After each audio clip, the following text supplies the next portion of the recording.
दादा ऐक ना. हा बोल ना रे. दादा आधीच्या काळात पाटलाचं चौरंग केलता म्हणजे काय? अरे छत्रपती शिवाजी महाराजांच्या काळात एक रांजाचा पाटील होता, ज्याने एका छोट्या मुलीसोबत खूप अत्याचार केला होता आणि एवढंच नाही तर तिला मारून देखील टाकलं.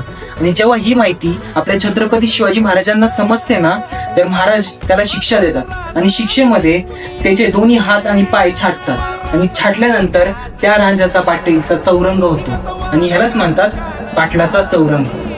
कळालं? हो दादा मला आता कळालं.